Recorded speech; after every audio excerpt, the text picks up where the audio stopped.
तृतीय श्रव्य कणिका, दयानंद दिवाकर, लेखक आदित्य मुनि जी, वानप्रस्थ।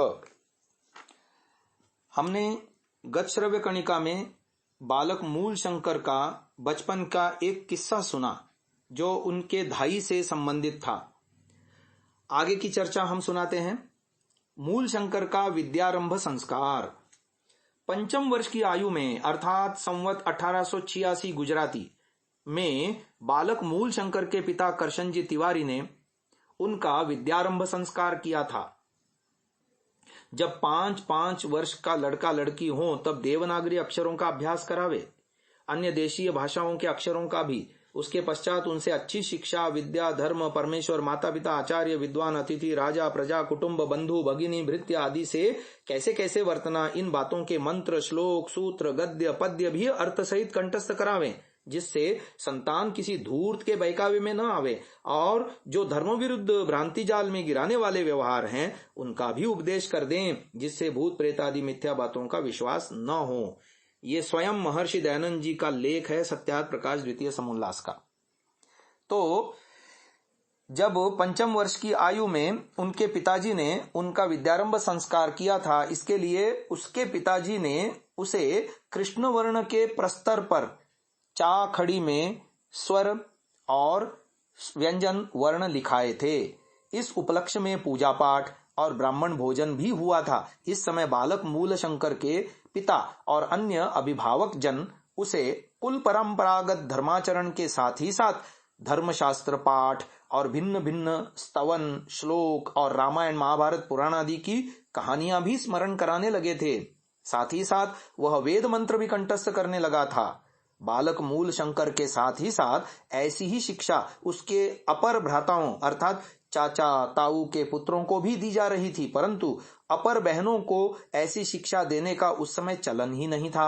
माताजी के पास ये सब भाई बहन मिलकर रामायण और महाभारत की कहानियां सुना करते थे, जो कहा करती थीं कि लड़कियों के लिए लिखना पाप है और पढ़ना पुण्य है।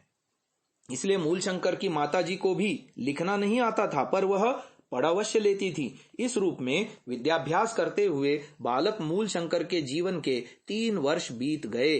जब वह सितंबर 1833 ईस्वी में 8 वर्ष का हो गया था, इस समय तक मूल शंकर के एक छोटे भाई वल्लभ जी का भी गुजराती संवत 1889 में कभी जन्म हो चुका था। मूल शंकर का यज्ञोपवीत संस्कार। अष्टम वर्ष की आयु में अर्थात संवत 1889 गुजराती में बालक मूल शंकर के यज्ञोपवीत संस्कार का प्रबंध हुआ था। इसके उपलक्ष्य में 100 वेदज्ञ औदिच्य ब्राह्मण निमंत्रित किए गए थे। इन ब्राह्मणों ने एक दिन पहले ही आकर प्रारंभिक यज्ञ और वेद पाठ आरंभ कर दिया था। बालक मूल शंकर के पिता ने उसके लिए सोने का 3 तार वाला यज्ञोपवीत बनवाया था। प्रत्येक ब्राह्मण को भोजन के बाद 1-1 वस्त्र, लोटा और 10-10 रुपए की दक्षिणा दी गई थी। यज्ञोपवीत संस्कार के बाद बालक मूल शंकर को 10 दिन के लिए घर में ही बंद रहना पड़ा था और ये 10 दिन उसे गायत्री मंत्र के जप और संध्योपासना में ही बिताने पड़े थे। 10 दिन बाद जब वह यज्ञोपवीत धारण करके बाहर निकला, तब उसकी झोली में सभी ने कुछ न कुछ भिक्षा स्वरूप प्रदान किया था। भिक्षादाताओं में बड़ौदा और पुणे के 2 राजकर्मचारी भी ब्रह्मचारी के पिता करशन जी तिवारी के बंधुओं के रूप में इस कार्यक्रम में उपस्थित हुए थे।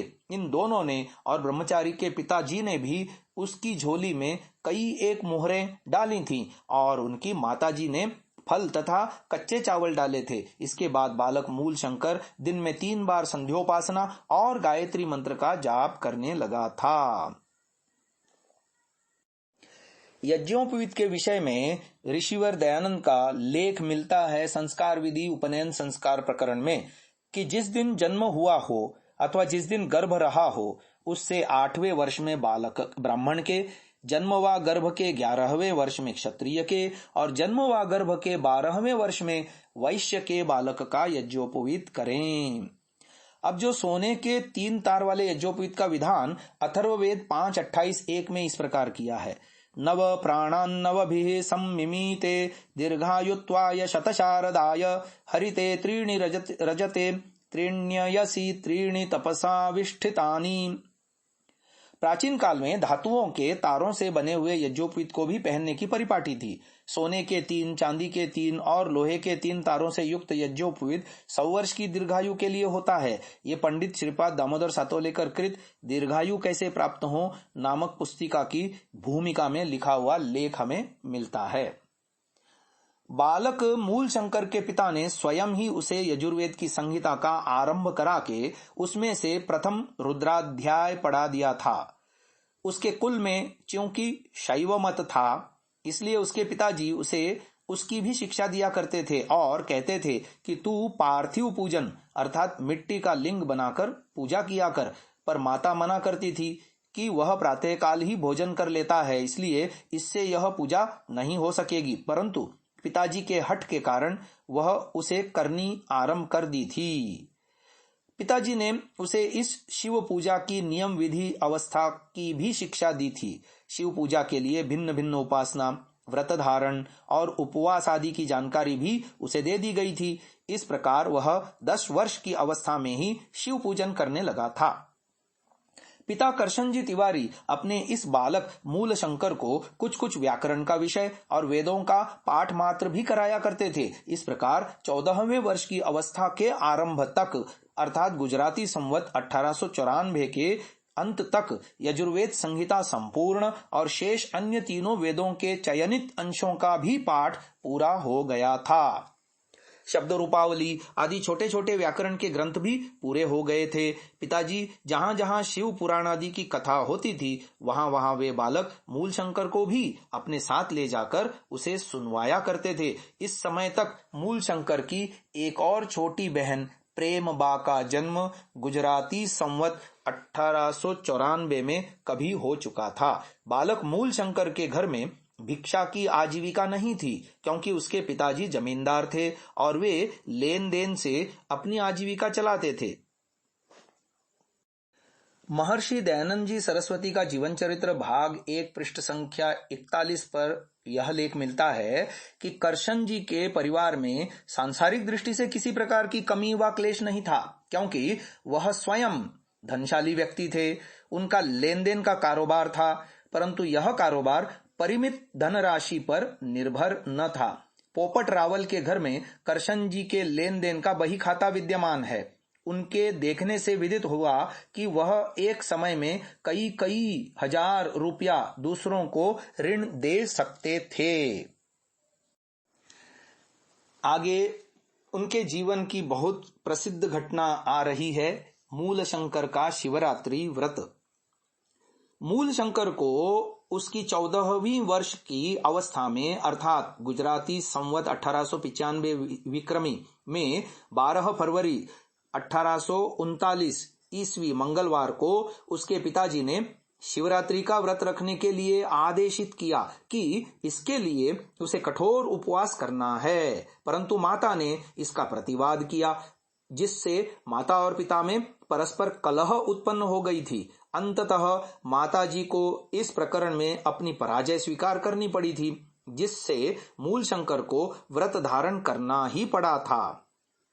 इस व्रत के संबंध में अपने पिताजी से पूछने पर उन्होंने मूल शंकर को बताया था कि शिवरात्रि में 4 प्रहर तक जागते हुए 4 बार, यानी प्रथम प्रहर में दूध के द्वारा, द्वितीय प्रहर में दधी के द्वारा, तृतीय प्रहर में घृत के द्वारा और चतुर्थ प्रहर में मधु के द्वारा पूजा करने से शिवजी स्वयं आकर दर्शन देंगे।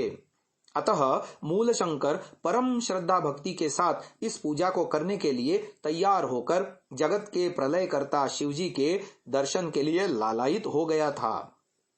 मूल शंकर के पिताजी एक जन्मजात कट्टर शैव ब्राह्मण थे और माताजी जन्मजात एक कट्टर विष्णु भक्त ब्राह्मणी थी।